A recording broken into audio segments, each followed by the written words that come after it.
Hi, I'm Andrew Sweeney here with HopNews.com. I am joined by Ben Palieko. Ben is one of 4 candidates running for selectman this year in Hopkinton. Ben, thanks for being here. First of all, tell us a little about yourself. Okay. Well, thank you, Andrew, for asking me these questions, having me in today. I moved to Hopkinton in 1997 with my wife, Pam. At that point, we had 1 child. We've since had 2 more, all of whom were in the public schools. And our family's gotten a lot bigger, and our house has gotten a little bit bigger, but it's still a terrific town to be in, and we're still quite happy we moved here. Professionally, I work in Boston. I've been a finance person my whole life. I work in public companies as CFO. I was an investment banker, and currently I work for an asset management firm. And before that, I actually was in the military for a long time. Okay, and why is it that you're running for selectman? I decided to run this year because of the fact that there's a lot going on in town. The town has certainly grown from a wonderful town then to an even more wonderful town now, and like I said, we're very happy with the way the town has evolved.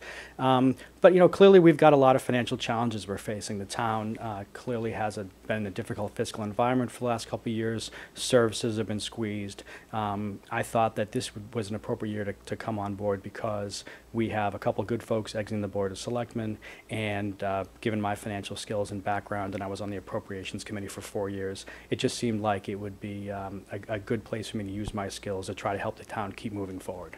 Okay, and would you make any changes? Would you keep things as they are? Anything in that nature?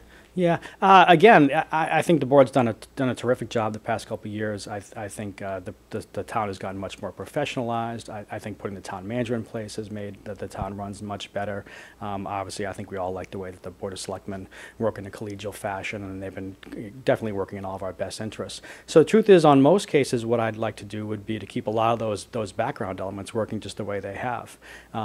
Clearly, however, we have to continue to move the town forward, and so I guess to the extent that I have any changes, what I'd like to be able to do would be come in and again bring that financial background and expertise and knowledge of how the town works to try to help us to reestablish a growth trajectory in town. The budgets have been squeezed for a long time.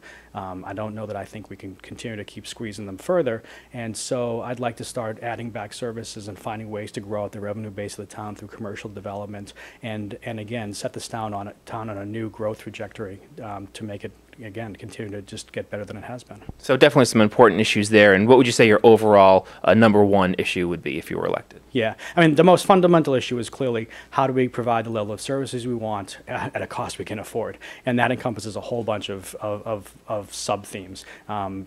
We have to keep the schools strong. I said it before in the debate, strong schools are absolutely the foundation of a town. They give better outcomes for our kids, they attract young families to town, they're the future, they help increase the home values, and so strong schools really work for everybody, and so they have to be supported.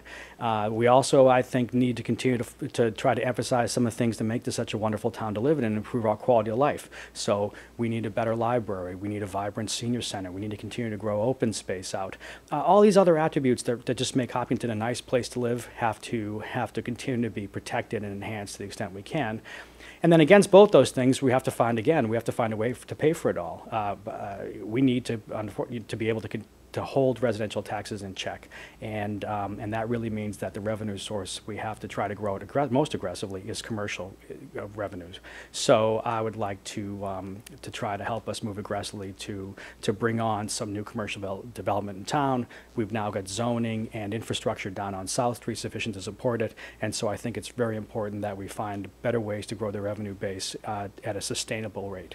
Downtown revitalization has been a big issue. What are your thoughts on that? Well, again, I think that falls into my quality of life concerns. I mean, downtown is nice, but obviously it could use some sprucing up. I think that the grant we're going to apply for, based upon the money we've approved at town meeting, would be a wonderful source of funds to make some really beautification enhancements to the downtown area, and so I absolutely support it. Downtown, we're talking about keeping things healthy in the economy. Right. In the town, right. Yeah. So again, what we really need to do is to keep a close eye on the finances and make sure that our expense growth is controlled. We do have to start adding back to the budgets nowadays after several years of very tight financial controls. I think the issue though is how to grow that, and it really has to be done in my mind to try to enhance services and make things better as opposed to just letting the budgets just sort of expand on their own. And again, and the other side is we got to grow revenues, as I said. We definitely touched on a lot of topics. Anything else you'd like to add? No, No, again, I think that I do believe that we've got a wonderful town here. I'd like to keep it moving forward, and I hope folks will support me in my efforts on May 17th. Okay, and that is Election Day, May 17th. Correct. All right, Ben, thank you very much for being here. Thank you.